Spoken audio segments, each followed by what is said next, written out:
Yo, para Wibu Rebanders, terima kasih telah mengklik video ini dan selamat datang di segmen Wibu Spoiler. Iya, dari kemarin gue bahas Kage no Jitsuroku sama Ulunjir, bahkan pas gue buka YouTube gue nih ya kan. Set gue scroll tuh YouTube gue, anjir ini Shadow Garden semua. Makanya kali ini gue mau bahas di luar Shadow Garden dulu lah ya kan, karena dari kemarin Shadow Garden mulu, dan yang kali ini mau gue bahas ya Goblin Slayer ya daripada skrip ini jadi busuk gitu kan di Google Doc gue ya kan, di Google dokumen gue, karena jujurnya ini skrip udah lama banget, jadi ya udahlah gue bahas aja kan. Dan juga ya gue udah pernah janji gitu soal mau bahas Goblin Slayer, jadi ya bakal gue penuhin juga lah janji gue itu. Nah, Goblin Slayer itu adalah petualang rank silver yang ya udah banyak diakui lah sama petualang lainnya, tapi equipment yang dipakai ya kan sama Goblin Slayer itu sama sekali tidak mencerminkan dia sebagai seorang rank silver atau petualang rank silver. Karena ya lu bisa lihat sendiri lah di anime Goblin Slayer itu pakai peralatan yang murahan, yang bahkan terkadang ya cuma equipment sekali pakai doang. Terus selain equipmentnya ya kan, armornya itu kotor banget dan nggak pernah dibersihin sama sekali. Apalagi ya helmnya itu gitu kan, yang udah dipakai dari kecil dan nggak pernah dibersihin, anjir itu. Baunya mantep banget itu. Makanya ya dia sering dipandang sebelah mata kan sama orang lain. Bahkan ya sampai ada yang bilang kalau Goblin Slayer itu undead gitu loh. Dan ya manusiawi sih, orang bakal risih ngeliat orang lain make pakaian yang kotor gitu kan. Dan ya lu pasti gitu kan di dunia nyata juga, kalau ngeliat orang lain pakai pakaian kotor kayak risih gitu ngelihatnya, kayak ini ada apa gitu, rasanya kayak pengen gue kasih baju gitu loh. Apakah ada sesuatu, atau mungkin ya temen lu gitu kan yang pakai baju kotor, ya lu pasti bakal risih lah.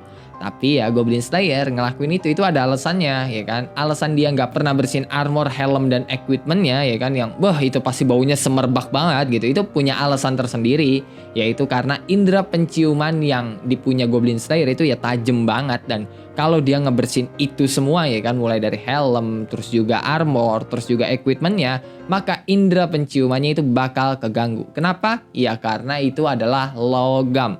Logam kalau dibersihin ya pasti bakal bau logam lah, terutama yang udah berkarat gitu, itu pasti bakal bau banget. Makanya ya biar penciumannya nggak keganggu, Goblin Slayer nggak pernah ngebersihin peralatannya yang dia pakai, yang padahal menurut gue sama-sama keganggu sih harusnya ya. Soalnya kan bau semerbak begitu pasti ngeganggu penciuman ya. Dan ya itu juga udah ditampilin lah di anime ya kan, kalau Goblin Slayer itu ngandelin indera penciumannya tuh buat mencari musuhnya, terutama ya goblin. Tapi ya orang yang udah tahu Goblin Slayer itu kayak apa gitu kan, dibalik armor dan helmnya yang kotor banget begitu, ya udah tau lah seberapa good looking dan maskulinnya Goblin Slayer. Bahkan ya banyak yang beranggapan kalau Goblin Slayer itu bangsawan gitu pas Goblin Slayer buka helm sama armornya. Ya contohnya orang-orang yang ya waktu itu ngelihat mukanya Goblin Slayer lah, terutama partinya Goblin Slayer yang udah melihat bentuk fisiknya Goblin Slayer. Apalagi ya si itu tuh siapa, pendeta buta itu kan, si siapa, Parsha. Kok Parsha anjing.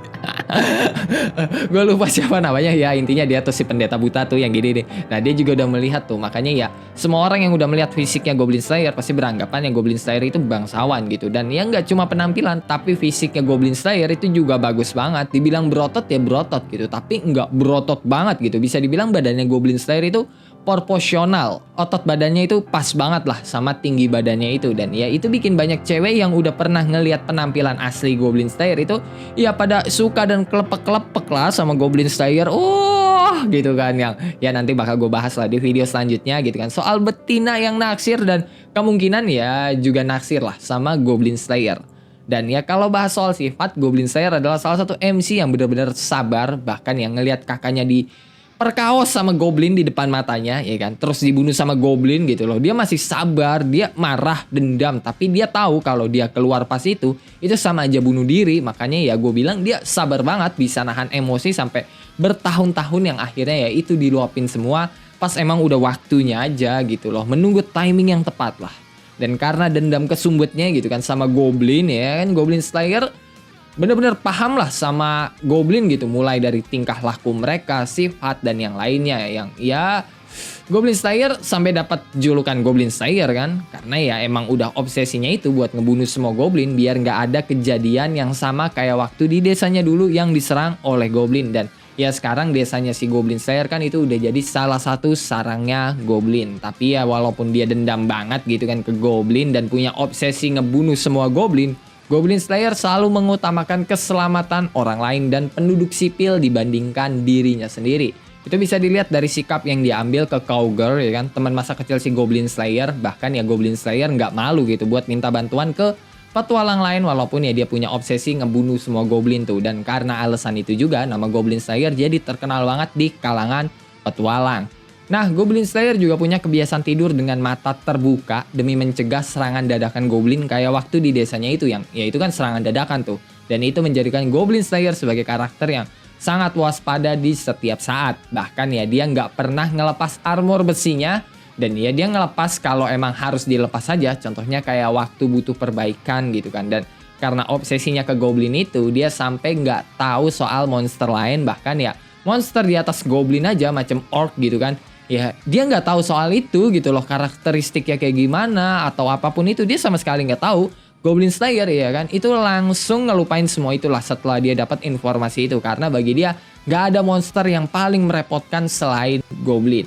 Nah, karena dendam kesumbat dan obsesinya ke goblin, Goblin Slayer jadi orang ansos yang nggak paham soal norma dan etika bermasyarakat, sampai dia harus diajarin dulu kan ya soal norma dan etika sama anggota partinya, walaupun ya itu tugas yang berat gitu kan buat ngajarin Goblin Slayer. Terus ya dia juga diajarin apa yang normal dan tidak normal. Terus juga yang nandain kalau Goblin Slayer ya bener-bener ansos pada awalnya, dan yang gak peduli sekitar juga. Tapi ya pas dia udah punya orang yang bisa disebut teman, baru dia mulai memperhatikan sekitar. Bahkan ya dia memperhatikan orang-orang yang dia anggap teman itu. Tapi ya walaupun ansos juga, Goblin Slayer punya skill komunikasi yang bisa dibilang cukup bagus lah, karena ya sebagai orang ansos itu kan susah banget ya buat ngobrol sama orang lain gitu, apalagi kalau obrolannya itu nggak menarik. Tapi Goblin Slayer bisa ngelakuin itu, dia bisa ngobrol sama siapa aja walaupun ya obrolannya itu nggak menarik bagi dia gitu kan. Dan walaupun ansos, Goblin Slayer juga tertarik buat mempelajari hal-hal baru dan ide-ide baru dari orang lain, mau itu dari gembel atau bangsawan kayak ya kan. Goblin Slayer sama sekali nggak peduli, nggak masalah juga bagi dia. Yang penting ya ada sesuatu yang bisa dia pelajari dari orang itu. Dan kalau ngomongin soal skill ya kan dan style bertarungnya, sebenarnya Goblin Slayer itu tipe unik gitu, karena ya dia fleksibel banget lah, bisa jadi apa yang dibutuhkan. Petarung jarak dekat bisa, ranger bisa, jadi pengintai juga bisa, bahkan trickster atau orang yang biasa menanam jebakan dia juga bisa gitu loh. Dan iya, dia salah satu orang yang ahli jadi trickster. Dan dari semua style bertarungnya itu, skillnya juga mendukung banget, karena dia adalah master hand to hand combat, master dagger, master marksman, ahli strategi, trickster, indera penciuman yang tajam banget, kekuatan dan ketahanan fisik yang abnormal buat manusia di dunia Goblin Slayer. Terus dia juga bisa menonaktifkan jebakan musuh, walaupun ya dia nggak terlalu jago juga gitu, karena ya kelasnya kan bukan thief gitu, melainkan trickster. Terus dia juga punya intuisi yang tajam banget, dan yang paling penting menghindari takdir para dewa, atau bahkan ya mengubah takdir para dewa. Makanya banyak dewa yang gak suka sama Goblin Slayer gitu kan di dunia itu gitu. Tapi ya ada satu yang suka banget lah sama Goblin Slayer, karena dia nggak bisa diprediksi gitu loh. Dan kalau soal equipment, tadi kan gue udah bilang, equipment dia kebanyakan equipment jarahan monster atau equipment sekali pakai gitu kan. Dan beberapa equipment Goblin Slayer itu adalah perisai kecil, dagger, pedang pendek, armor, dan helm yang selalu dia pakai. Terus cincin sihir yang namanya Bridge Ring, yang satu-satunya equipment permanen Goblin Slayer. Dan karena nggak muat di jarinya gitu kan, jadinya ya itu cincin dia masukin ke tas penyimpanannya. Dan cincin sihir itu ngebuat Goblin Slayer bisa bernafas dimanapun, mau itu di dalam air atau bahkan di tempat yang nggak ada oksigennya sekalipun.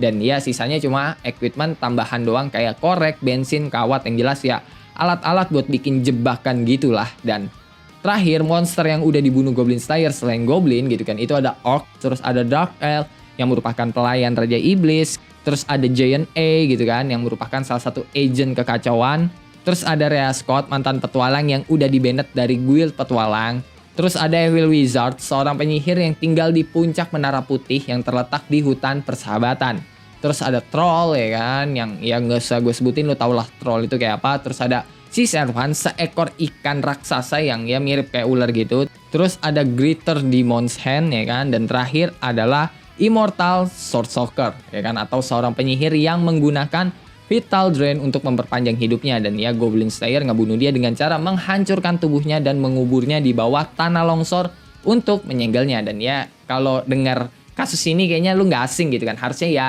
lu teringat kasusnya Naruto gitu kan, yang dimana Shikamaru membunuh Hidan ya kan, yang dikubur ya karena Hidan itu immortal ya. Kasusnya sama, Goblin Slayer mengubur Immortal Sorcerer ya di bawah tanah gitu. Dan ya itulah pembahasan soal Goblin Slayer. Kalau lu punya pertanyaan, pendapat, saran, requestan, atau bacotan-bacotan gak penting lu pada lu bisa tulis di dalam kolom komentar. Kalau lu suka sama video kali ini, lu bisa tekan tombol like. Kalau lu gak suka, lu juga boleh dislike. Gue gak maksa lu kok, cuk, buat tekan tombol like. Dan jangan lupa buat ngopi hari ini. Sampai jumpa di video selanjutnya. And bye-bye.